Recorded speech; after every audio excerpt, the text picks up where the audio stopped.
इंसानों में दो तरह की रूहें होती हैं, इंट्रोवर्ट और एक्सट्रोवर्ट। मेरी कन्फ्यूजन ये है कि मेरी रूह इन दोनों में से किसी किस्म की नहीं है।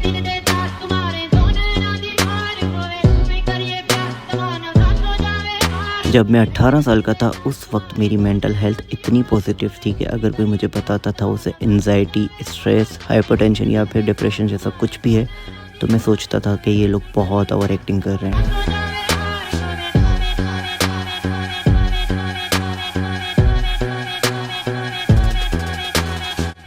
लेकिन जब से मैं 28 का हुआ हूँ ऐसा लगता है कि दुनिया के सारे मेंटल हेल्थ इश्यूज मेरे साथ ही हैं।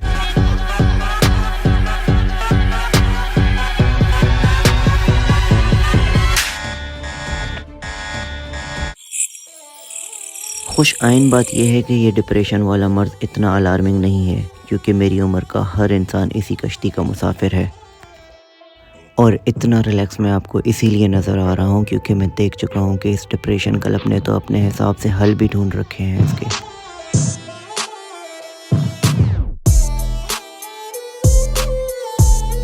और उनमें से जो चार मुझे मुतासिर करते हैं उनकी तरतीब है यार, बाज़ार, मज़ार और परवरदिगार। तरतीब तो यही है, बाकी आपकी आसानी के लिए तफसील और तशरीह मैं कर देता हूँ।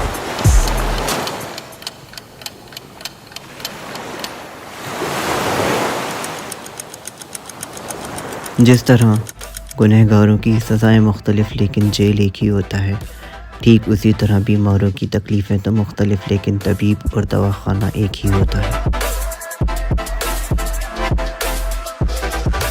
अलमिया ये है कि डिप्रेशन को मर्ज़ माना ही नहीं जाता, तभी ये वॉरियर्स स्ट्रेस में सबसे पहले अपने यारों के पास जाते हैं। चले चले ये लोगों के इशारों पे, हाँ चले चले ये लोगों के इशारों पे, हाँ नहीं है कुछ से पता, हाँ देखो देखो नहीं है कुछ से पता। दरअसल यहाँ हर इंसान मुख्तलिफ स्ट्रेस से गुजर रहा है, जैसे टीनेजर्स तालीम के प्रेशर में हैं, नौजवान फाइनेंशियल क्राइसिस में हैं, किसी के सब दोस्त बिछड़ गए हैं, किसी के पेरेंट्स फौत हो गए हैं तो कोई अपने ही पेरेंट्स को बूढ़ा और बीमार होते हुए नहीं देख पा रहा।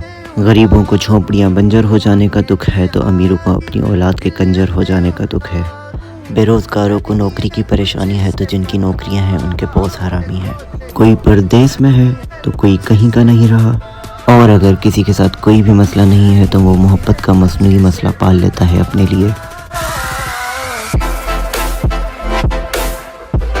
खैर, जहाँ दुनिया से छोटे मोटे मसले बात करके भी हल नहीं हो पाते, वहाँ आपके दोस्त साथ बैठकर ऐसे बड़े बड़े मसले खामोशी की थेरेपी से हल कर देते हैं।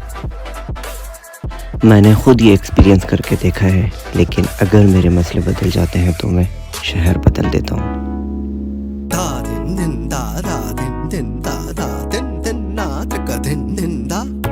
वो कहावत सुनी है आप लोगों ने, इल्म हासिल करने के लिए चीन भी जाना पड़े तो जाओ।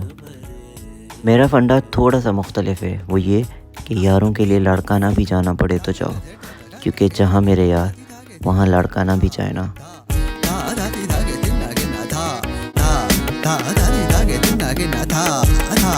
दिन दिन मैं तुझको सुनाऊंगा, मैं नागिन तू मैं तुझको नचाऊंगा, तेरे वर्ड पे रैप करके दिखाऊंगा, मैं दरबारी पे बीने बजाऊंगा, बसाऊंगा सांगा रुलाऊंगा सुताऊंगा मैं पूरी पूरी रात। तू चल मेरे साथ, पकड़ मेरा हाथ को, सिर मकार ना कर इनकार, चल चले उसे पा like really far, you wanna go to Mars? I'm a bloody rapper, I don't play no guitars। आप लोगों के साथ ये एक्सपीरियंस हुआ होगा कि नहीं, लेकिन मैंने ये देखा है कि यार और स्ट्रेस एक साथ नहीं रह सकते।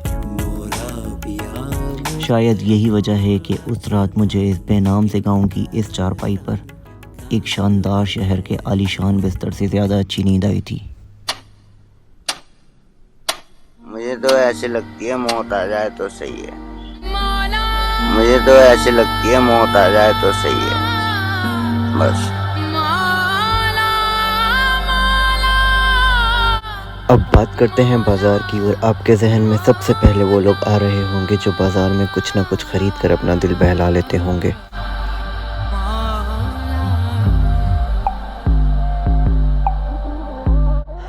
लेकिन बात होगी उनकी जो वक्ती तौर के सुकून के लिए अपना सब कुछ बेच कर बाज़ार आ गए हैं।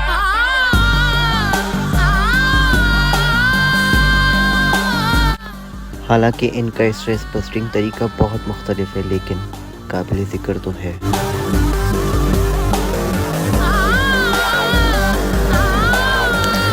फ़िलहाल ये लोग मायूसी के उस मकाम पर हैं जहां इन्हें नशे हलाल और ज़िंदगी हराम लग रही है।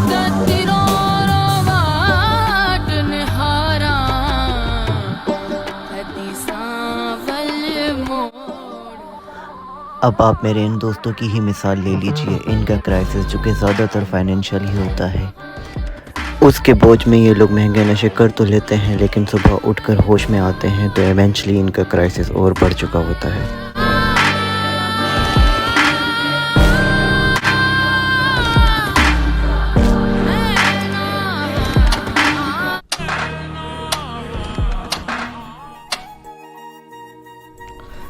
स्कूल ऑफ थॉट्स के मामले में इतना एक्सट्रीमिस्ट नहीं हूँ मैं, लेकिन जब भी कभी मैं मज़ार आता हूँ और यहाँ के लोगों को देखता हूँ तो ये लोग बहुत पुरसुकून नज़र आते हैं मुझे।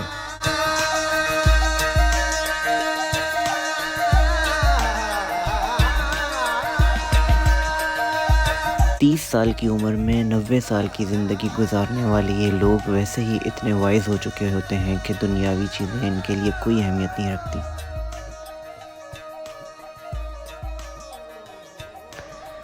लेकिन फिर भी इन पर एक इल्ज़ाम लगाया जाता है कि ये लोग इतने गुमराह हो चुके हैं कि इन्हें जब भी कुछ चाहिए होता है तो ये लोग कब्रों से मांगने मज़ार आ जाते हैं।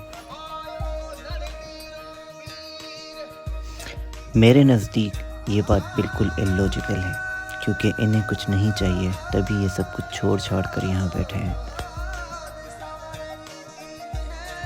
और जिन्हें कुछ ना कुछ चाहिए वो लोग या तो फिर बाज़ार में हैं या फिर इक़्तिदार में हैं। The simplest explanation is, there is no God, there is no God. Stephen Hawking दुनिया का बहुत बड़ा रिसर्च एनालिस्ट और एथिस्ट था, जिसको सारी ज़िंदगी ये लगता था कि देयर इज़ नो गॉड। उसने मरने से पहले ये कहा था कि I am very close to prove that God exist.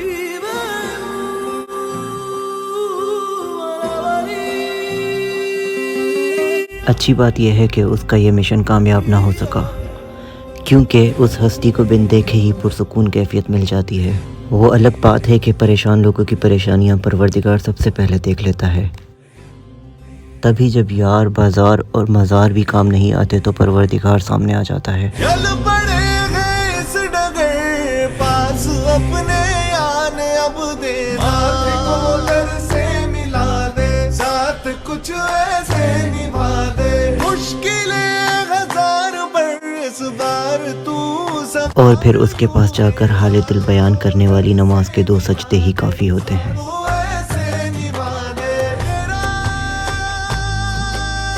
पहले सजदे में आप सुनते हैं इन्ना लिल्लाहि व इन्ना इलैहि राजिऊन।